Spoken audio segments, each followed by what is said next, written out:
안녕하세요. 꽁스맘입니다. 오늘 비가 진짜 많이 오고 있어요. 구독자님들 건강 조심하시고요. 그리고 오늘도 영상 보러 와주셔서 정말 감사합니다. 오늘은 저희 집의 변천사에 대해서 이야기를 해보려고 합니다. 우선 첫 번째 집은 저희가 월세로 시작을 하다 보니까 큰 집에 갈 순 없었어요. 당연히. 그래서 17평이었고 한 20년 정도 된 집이었어요. 아파트인데 복도형 아파트여가지고 소음이나 그게 똑같은 거지. 사실은 소음이나 방안 같은 게 좀 안 돼서 겨울에는 많이 추웠어요. 진짜 많이 추웠고 난방을 돌려도 별로 가동을 하는 게 맞나 싶을 정도로 이불 속에 들어가 있어야 될 정도였어요. 물론 막 얼어 죽을 정도는 아니고요. 그런 곳이었는데 방이 두 개긴 한데 하나는 약간 거실형 방이고 하나는 진짜 작은 방이고 부엌 겸 조그만 주방이 있었습니다. 작은 주방이에요.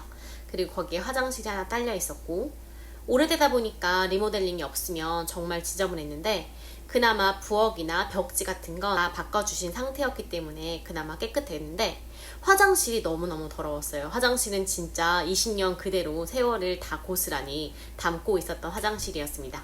약간 노랗고 그리고 중요한 건 체리 몰딩이었어요. 그 유명한 체리 몰딩. 거기에다가 또 미닫이 문으로 방이 되어 있었거든요. 거의 거실 겸 방이라고 보시면 되는데 사실 진짜 옛날 스타일이죠. 그렇게 되어 있던 집이었습니다. 저희가 처음에 집을 구하면서 가장 우선순위로 생각한 거는 당연히 돈인데 돈 다음으로 돈 빼고 생각하자면 주차장이었어요. 주차장이 있고 없고의 차이가 정말 삶의 질이 다르거든요. 주차장이 협소하면 주차할 때마다 스트레스고 그런 게 너무 싫어가지고 오래되긴 했지만 지하 2층까지 주차장이 있는 아파트였어요. 그리고 두 번째는 교통도 사실은 저희 둘 다 출퇴근을 했기 때문에 역세권이면 좋다라고 생각을 했는데 다행히 도보권으로 한 1km 정도에 여기 있어가지고 편하게 다닐 수 있었습니다. 그 정도는 운동 겸 갈 수 있거든요. 그리고 세 번째는 좀 안전한 지역이길 바랬어요. 너무 무서운 지역은 좀 밤에 다니기가 너무 무서워서 웬만하면 범죄로부터 조금이나마 안전한 지역이길 바랬습니다. 그래서 사람들이 좀 있고 밝은 분위기의 집을 구하려고 했습니다. 저희가 모두 다 기피한다는 체리 몰딩 집에서 살았지만 그 체리 몰딩도 사실은 꾸미는 거에 따라서 어떻게 보면 따뜻하게 보일 수도 있어요. 하얀 것들은 사실은 깨끗하긴 하지만 밋밋해 보일 수 있거든요. 근데 체리 몰딩은 어떻게 보면 따뜻해요. 또 옛날에는 유행했던 컬러잖아요. 그것도 유행했던 건 다 이유가 있답니다. 그래서 가구 같은 것도 일부러 좀 어두운 나무 계열을 많이 써서 같이 어우러질 수 있도록 많이 꾸몄고요. 사실은 꾸미는 거에 따라서 달라지는 것 같아요. 공간이라는 게 오래된 아파트라고 해서 뭐 진짜 지저분하게 사용하거나 대충 살다 가지 뭐 이렇게 마음을 먹는다면 애착이 가지 않게 되는데 이런 거 하나하나 포인트로 살려서 더 꾸며주면은 그 충분한 멋을 발휘할 수 있는 것 같아요. 그리고 중요한 거는 집의 크기보다도 짐이 얼마나 많은 비중을 차지하고 있느냐가 더 중요하다고 생각해요. 25평이어도 짐들이 하도 많아가지고 15평을 짐으로 가득 채웠다면 막상 제가 쓸 수 있는 공간은 10평 정도인 거잖아요. 그런데 17평이어도 짐에게 내어주는 공간이 한 4평 정도라면 13평은 제가 사용할 수 있는 오롯이 사용할 수 있는 공간이 되기 때문에 짐이 얼마나 많은지도 중요하더라고요. 그래서 미니멀하게 되는 것 같아요. 작은 집에 살다 보면. 그게 장점인데 이 장점에 대해서는 이따가 다시 말하기로 하고 두 번째 집은 여기도 역세권이었어요. 20년 정도 됐고 그래도 25평이었기 때문에 아주 궁궐이었죠. 애기 짐들 때문에 사실 넓은 집은 아닌데 그래도 방이 3개였고 방 하나는 그 중에서 진짜 작았어요. 근데 옛날 집이다 보니까 확장이 되지 않아서 아무래도 거실이 조금 지금의 25평보다는 조금 작았고 그리고 부엌도 좀 작았어요. 여기는 주차장이 엘리베이터로 연결이 되어 있어가지고 그게 아주 꿀이었어요. 특히 아기가 있으면 주차장에서 바로 연결되어 있는 게 되게 편하거든요. 유모차도 끌고 다니기도 쉽고 이런 부분들이 있어서 한 동짜리지만 이쪽으로 이사를 오게 되었습니다. 비록 뭐 단지는 한 동이라서 별로 조성이 되어 있지 않았어요. 되게 그냥 거의 오피스텔이나 빌라 같은 수준이라고 보시면 되는데 그래도 놀이터는 하나 있었긴 했습니다. 이 집 같은 경우에는 소파를 새로 샀어요. 소파가 예전 집에선 없었는데 소파를 하나 샀고 그리고 방도 3개가 되다 보니까 한 방은 안방으로 사용하고 한 방은 애기방. 애기방이어봤자 애기가 거기서 자진 않았고 그냥 놀이방이었어요. 되게 작고 협소해서 사실은 잘 공간조차도 없었거든요. 그리고 진짜 운 좋았던 거는 집주인분께서 리모델링을 하시는 업자분이셔가지고 리모델링을 어느 정도 다 새로 해주셨어요. 그래서 깨끗한 집에서 살 수 있었는데 20년 된 집이다 보니까 바퀴벌레가 베란다에서 무수히 출몰을 하는 거예요. 그래서 진짜 이때 노이로제가 걸려가지고 바퀴벌레 진짜 오래된 집은 이런 부분이 너무너무 무섭더라고요. 그리고 세 번째 집이 지금 집입니다.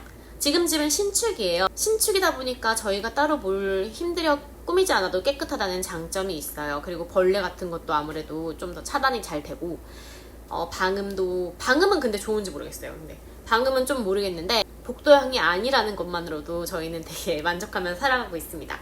복도형에서는 엄청 소음이 차단이 안 됐거든요. 저희 말도 밖으로 잘 새고 밖에 말도 안으로 잘 들어오고 그랬습니다.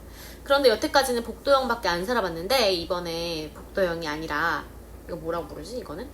아무튼 복도형이 아닌 집이 한 라인에 3개가 있는 그런 아파트이기 때문에 깨끗하고 좋습니다. 현재 20평이고요. 방이 2개고 그나마 확장이 되었기 때문에 거실이 그렇게 좁진 않은데 애기랑 살기에는 사실 방 2개가 굉장히 모자라요.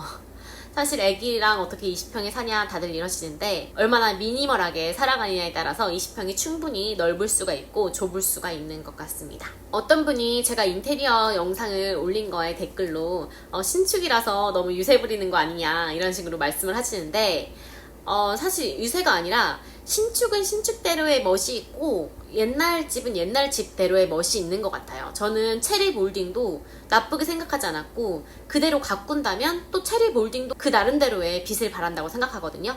그리고 좁은 집에 살면 의외의 장점들이 좀 있어요. 단점보다는 사실 장점이 적을 수도 있어요. 그렇지만 장점이 분명히 존재를 합니다. 첫 번째는 미니멀해질 수 있어요. 사람이 맥시멀해지면 약간 집중이 어려워지는 것 같아요. 좀 아무것도 없는 공간에서 좀 고요해지고 집중이 잘 되는 것처럼 미니멀해지면 관리할 것도 적어지고 하다 보니까 내가 어떠한 곳에 집중을 하고 싶을 때 더 집중이 잘 되는 경향이 있습니다. 그리고 더불어서 절약을 하게 되는 것 같습니다. 사실 짐을 사려고 해도 사서 둘 곳이 없다 보니까 두질 않게 돼요. 사질 않게 돼요. 집이 막 넓은 40평, 50평이라고 하면 공간들이 휑하거든요.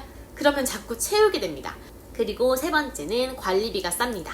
관리비는 당연히 뭐 평수 대비 싸겠죠. 대단지일수록 더 싸기 때문에 매매를 원하시는 분들은 대단지를 꼭 노리시기 바랍니다. 뭐 그것 때문에만은 아니고 조성도 그렇고 전체적으로 이점이 많습니다. 그리고 아기를 키워도 베이비캠이 필요가 없어요. 공간이 작기 때문에 여기서 울면 끝까지 다 들립니다. 그렇기 때문에 베이비캠이 따로 필요가 없습니다. 그리고 동선이 짧아서 시간 절약이 됩니다. 이게 진짜 사실 4, 50평에 살면 동선이 은근히 길어요. 뭐 어디에서 옷을 가져다가 세탁기에 넣으러 가는 것도 꽤 오래 걸리고 그런데 이렇게 20평에 살면 다 거기서 거기기 때문에 동선 절약이 되고 시간 절약도 더불어 됩니다. 그리고 좁지만 깨끗한 집을 유지하는 팁이 한 가지 있는데요. 같은 종류의 물건들을 한 공간에 같이 배치를 하면 여기저기 너저분하게 여기에도 있고 장난감이 저기에도 있고 여기에도 있고 다 사방팔방 흩어져 있는 것보다 훨씬 더 정돈된 느낌을 주고 깨끗해집니다. 종류별로 좀 모아서 한 장소에 보관을 하시면 더 깨끗해진 집을 느끼실 수 있을 겁니다. 앞으로도 더 열심히 잘 살아서 더 좋은 집, 넓은 집으로 가면 좋겠지만 저는 충분히 작은 집에서도 행복하게 그리고 예쁘게 잘 꾸미고 살 수 있다고 생각하는 사람입니다. 여러분들도 조금 더 장점을 생각하면서 행복하게 사시길 바랍니다. 파이어족이 되는 그날까지 뽕빠!